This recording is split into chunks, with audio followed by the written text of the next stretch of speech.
And we want to keep our team coverage of the Arthur aftermath moving. Now we're taking you out to Erin Kelly. She is live in Nags Head. Erin, what's new since this morning?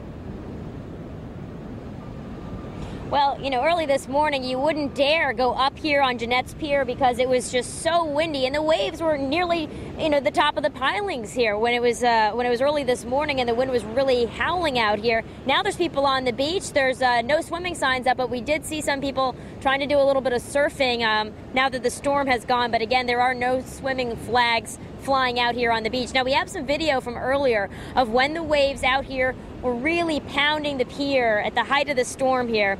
And after the storm, while the storm was going, it was really blowing sand around out here. It was shaking poles and things like that.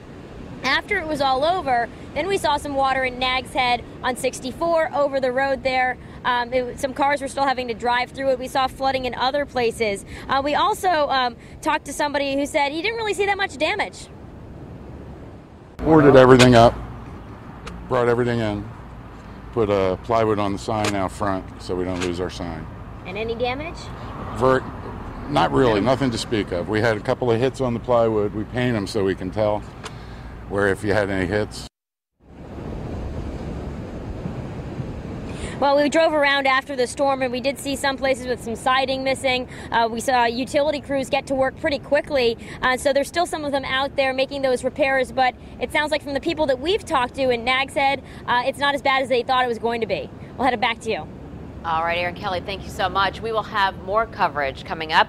We also are constantly updating wavy.com, our Twitter and Facebook feeds, and the crawl at the bottom of your screen.